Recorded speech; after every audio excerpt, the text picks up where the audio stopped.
अब घर के लोगों का एक और इच्छा था कि अब शंकरा का उम्र भी हुआ है, तो शंकरा का गृहस्थाश्रम शुरू करते हैं, शंकरा का शादी करवाते हैं। गुरुकुल का अभ्यास तो वैसे भी शंकरा का खत्म हो चुका है। अब शंकरा के लिए एक योग्य कन्या ढूंढ लेते हैं। अब यही सब जब बात चल रही थी, तब एक दिन अचानक शंकरा के घर जो 4 महर्षि है, उपमन्यु, दधीचि, गौतमा और अगस्त्य ऋषि, ये चारों ऋषि जो महर्षि है, उपमन्यु ऋषि, दधीचि ऋषि, गौतम ऋषि और अगस्त्य ऋषि, ये चारों ऋषि अचानक आते हैं शंकरा के घर पे शंकरा का दर्शन करने के लिए। शंकरा की माता तो बहुत धन्य भागी महसूस करती है ये चारों महर्षियों को देखकर, चारों महर्षि के दर्शन कर कर। शंकरा की माता आर्यांबा कहती है, मैं बहुत ही कृतज्ञता महसूस कर रही हूं, क्योंकि ये कलयुग में और उसमें भी हमारा जो जैसे झोपड़ी जैसा घर है, एकदम सिंपल हमारा घर है, उसमें आप चारों महर्षि पधारे। मैं बहुत ही धन्य भागी महसूस कर रही हूं आप सबको यहाँ पर उपस्थित हुए देखकर। तब आर्यांबा महर्षि को कहते हैं कि ये जो मेरा बेटा है वो विलक्षण बुद्धि के साथ इसका जन्म हुआ है। अभी इतने छोटी उम्र में ही उसने अपने गुरु के को भी ज्ञान में पास कर लिया, गुरु के ज्ञान से भी वो आगे बढ़ चुका है। शंकरा का ज्ञान और उसकी प्रतिभा कुछ अलग ही है, आप मुझे इसके बारे में कुछ बताइए।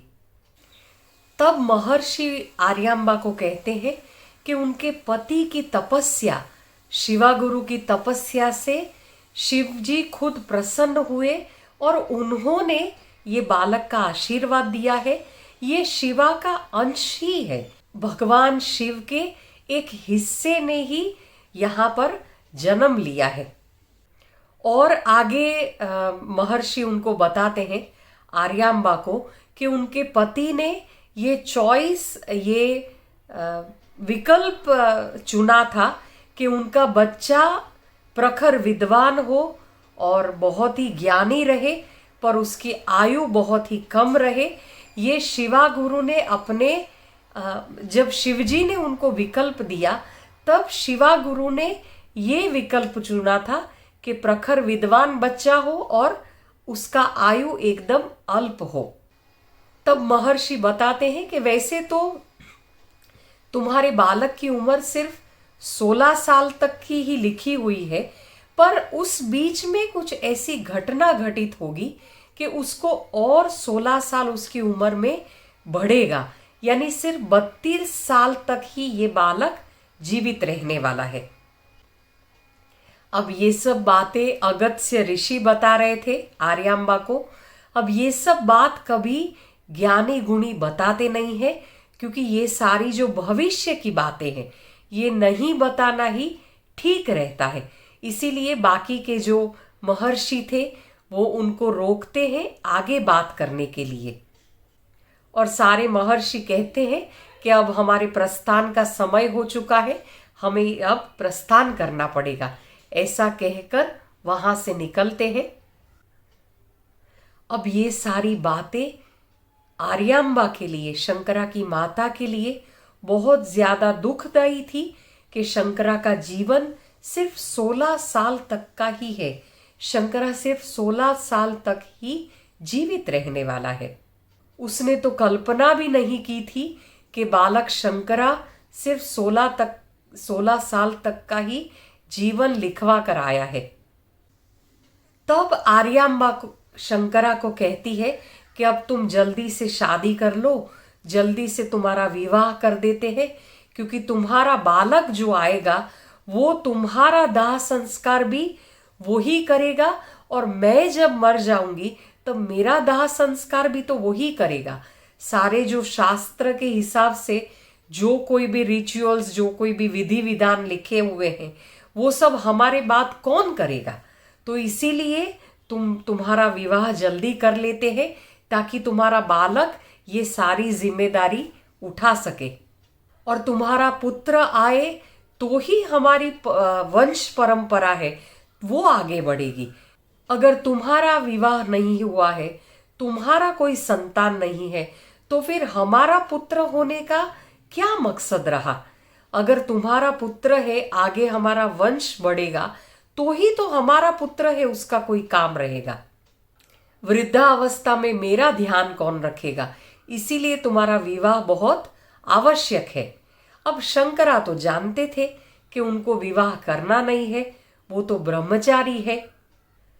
तब शंकरा अपनी माता को कहते हैं ब्रह्मचारी रहने के लिए। तब माता बिल्कुल मना कर देती है कि तुम शादी कर लो, तुम पहले अब विवाह कर लो, तुम्हारा संतान आ जाए, उसके बाद तुम आराम से सब छोड़ देना, उसके बाद तुम गृहस्थ आश्रम से संन्यास आश्रम ले लेना।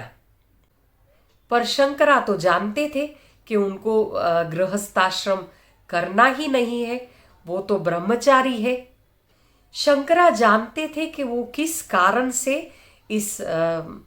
कारण से उनका जन्म हुआ है, किस कारण से उनका क्या क्या मकसद है, वो भली भांति जानते थे।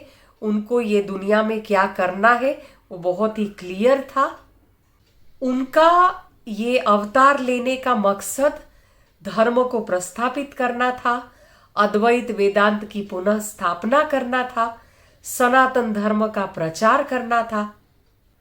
और ये सब काम सिर्फ सन्यासी होकर ही किया जा सकता था, क्योंकि उनके पास समय बहुत मर्यादित था। पर वो जानते थे कि उनकी माता की आज्ञा के बिना ये संभव नहीं हो पाएगा, क्योंकि वैसे भी कहते हैं कि माता हमारी सबसे पहली गुरु है। जब तक माता की आज्ञा नहीं होती है तब तक उनका ब्रह्मचारी होना संभव नहीं है, और अपने गुरु का विरोध करके तो कभी कुछ कर ही नहीं सकते हैं। इसीलिए माता का आशीर्वाद ब्रह्मचारी होने के लिए बहुत आवश्यक था, पर माता तो अभी मान नहीं रही है। अब तब एक घटना ऐसी घटित होती है जो ये सारी मुसीबत को हल कर देती है। एक दिन शंकरा जाते हैं पूर्णा नदी में नहाने के लिए। अब तभी एक बहुत बड़ा मगरमच्छ वहां पर उनका पैर पकड़ लेता है। अब जैसे ही शंकरा का पैर मगरमच्छ ने पकड़ लिया, वैसे ही शंकरा जोर जोर से चिल्लाते हैं और अपनी माता को बुलाते हैं। अब माता ने शंकरा की आवाज सुनी, माता दौड़ी भागी चली आती है। अब माता ने तो देखा कि बहुत बड़े मगरमच्छ ने शंकरा का पैर मुंह में दबा दिया है। अब माता तो जोर से रोने लगती है, जोर से चिल्लाने लगती है कि मेरे तो पति भी नहीं है, अब ये बड़ा मगरमच्छ भी मेरे बेटे को खा जाएगा, मैं जिंदगी में क्या करूंगी। ये सब बहुत पीड़ा में रोते रोते माता जोर से चिल्लाती है। तब शंकरा माता को कहते हैं कि माता, ये मगरमच्छ से मैं छूट जाऊं उसके लिए एक उपाय है। तब एकदम बौखलाती हुई आर्यम्बा कहती है कि क्या उपाय है, तुम जल्दी से बताओ, कैसे ये मगरमच्छ तुमको छोड़ देगा। तब शंकरा कहते हैं कि तुम अगर मुझे अभी सन्यास की रजामंदी दे दो, सन्यास के लिए अगर तुम मुझे मंजूरी दे दो, तो शायद ये मगरमच्छ मुझे छोड़ दे, क्योंकि मेरे पहले के जन्म के सारे कर्म सन्यास लेने के कारण खत्म हो जाएंगे। उसके कारण हो सकता है कि ये मगरमच्छ मुझे छोड़ दे, क्योंकि अगर मैंने सन्यास ले लिया है तो पहले के सारे कर्मा मेरे खत्म हो जाएंगे। तब आर्यम्बा सोचती है कि सही, अगर मगरमच्छ खा जाएगा तो मेरा बालक रहेगा ही नहीं, अगर सन्यासी रहेगा, ब्रह्मचारी बनेगा, तो कभी ना कभी तो मैं उसको देख तो पाऊंगी, ये दुनिया में तो ये रहेगा। और तुरंत ही आर्यम्बा उसको ब्लेसिंग दे देती है, आशीर्वाद दे देती है, सन्यास लेने के लिए मंजूरी दे देती है। और उसी समय शंकरा 3 बार मंत्रों का उच्चार करते हैं, संन्यास लेने के लिए और संन्यास ले लेते हैं, ब्रह्मचारी बन जाते हैं और उसी पल मगरमच्छ उनका पैर छोड़ देता है। मगरमच्छ शंकरा को एक भी खरोच नहीं पहुंचाता है और शंकरा आराम से मगरमच्छ के मुंह से बाहर आ जाते हैं और माता को प्रणाम करते हैं और कहते हैं मैंने संन्यास लिया है, अब मैं ब्रह्मचारी हूं, मुझे जाना पड़ेगा, मुझे मेरे गुरु की खोज में निकलना है। तब शंकरा अपनी माता को कहते हैं कि मैं सन्यासी जरूर हूं, पर मैं तुम्हारा बेटा भी हूं, तुम मुझे बताओ तुम्हें क्या चाहिए, तुम्हें मेरे से क्या उम्मीद है। हाँ, हमारे जो भी रिलेटिव्स है, हमारे आसपास के लोग हैं, वो सब तुम्हारा ख्याल रखेंगे, पर तुम्हें मेरे से क्या चाहिए, हे माँ तुम मुझे बताओ। हमारे परिवारजन हैं, उन्होंने जैसे मेरे पिता के बाद हम सबका ध्यान रखा, हमारे घर का ध्यान रखा, वैसे ये सब तुम्हारा भी ध्यान रखेंगे, तुम्हारी अंत्येष्टि भी वो बहुत ही अच्छे से करेंगे, पर उसके सिवाय तुम्हें अगर मेरे से कुछ चाहिए तो तुम मुझे बताओ।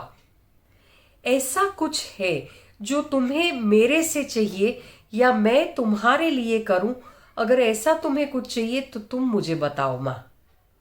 तब आर्यांबा कहती है कि मुझे कितना भी मन हो तुम्हें मेरे साथ रखने का, पर मैं तुम्हें रख नहीं सकती हूँ, क्योंकि सन्यासी का धर्म है विचरण करना, तो मैं तुम्हें मेरे साथ नहीं रख सकती।